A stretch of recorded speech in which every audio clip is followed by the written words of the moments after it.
1 dari 3 remaja berusia 10 hingga 17 tahun di Indonesia memiliki masalah kesehatan mental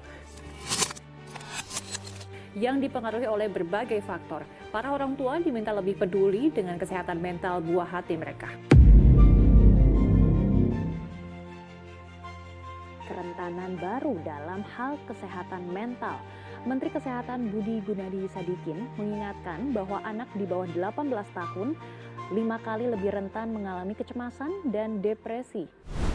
Perkenalkan, nama saya Dewi Sopiani dengan NIM 2510366. Perkenalkan, namaku Dafa Kurniadi Ramadan dengan NIM 2505388. Assalamualaikum, saya Satria Wijayapula dengan NIM 2505343. Perkenalkan, nama saya Syifa Rahmada Risman dengan NIM 2501127. Saya Tasya Pridianita Putri dengan NIM 2504576.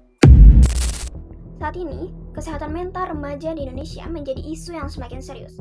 Banyak remaja mengalami stres, kecemasan, bahkan depresi akibat tekanan hidup yang mereka alami. Indonesia National Adolescent Mental Health Survey menunjukkan bahwa 1 dari 3 remaja Indonesia mengalami masalah kesehatan mental. Dan menurut data Pusiknas Bareskrim Polri, sebanyak 1.270 kasus yang mereka tangani sejak Januari hingga November tahun 2025. Faktor penyebabnya beragam, mulai dari akademik, pergaulan, bullying, konflik, hingga pengaruh media sosial. Dampaknya sangat besar. Remaja mudah emosional, menarik diri dari lingkungan sosial, bahkan kehilangan kepercayaan diri. Jika dibiarkan, kondisi ini dapat mempengaruhi masa depan mereka. Karena itu, dukungan dari lingkungan, terkhusus keluarga dan sekolah, menjadi sangat penting.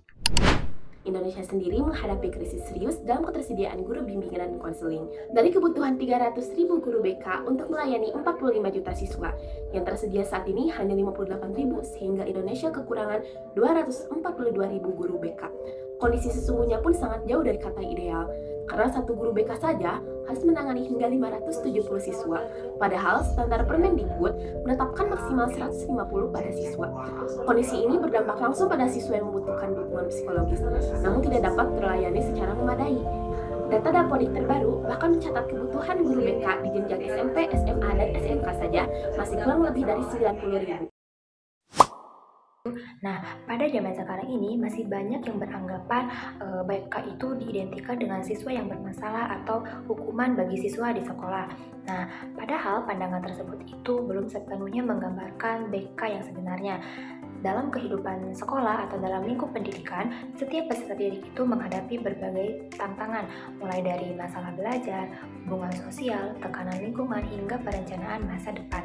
Nah, oleh karena itu, keberadaan BK ini sangat dibutuhkan untuk membantu siswa menjalani proses perkembangan secara lebih baik. Keseluruhannya itu, bimbingan dan konseling ini adalah suatu layanan bantuan dalam dunia pendidikan yang bertujuan untuk mendukung perkembangan peserta didik dalam aspek pribadi, sosial, akademik, dan juga karir agar berkembang secara optimal.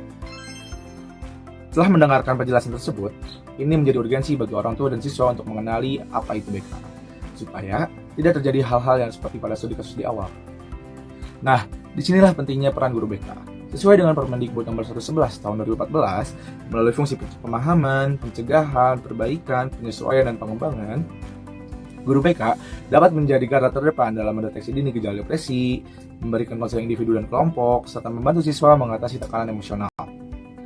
Dengan pendampingan yang berbasis pada preventif dan kuratif yang tepat, kita bisa menjaga kesehatan generasi muda kita. Sekarang, BK hadir bukan hanya untuk menghukum siswa, melainkan menjadi fasilitator yang dapat mendampingi serta mengatasi tekanan emosional yang dimiliki oleh siswa. Di era pendidikan saat ini, pelayanan bimbingan konseling bukan hanya dipandang sebagai bentuk formalitas, melainkan sebagai benteng utama kesehatan mental remaja di Indonesia. Karena sejatinya guru BK bukan sebagai hakim yang tugasnya menghukum dan mengekang kebebasan ekspresi siswanya, melainkan sebagai fasilitator yang memberikan ruang tumbuh bagi siswanya. Karena sekolah juga harus paham bahwa pintar akademik tanpa kesehatan mental yang berarti tak bermakna. Cukup ironi karena idealnya satu guru BK berbanding dengan 150 siswa, tetapi pada praktiknya satu guru BK berbanding dengan ribuan siswanya. Sehingga ayo galakan penambahan dan pemerataan guru BK di Indonesia untuk kesehatan mental remaja yang lebih baik.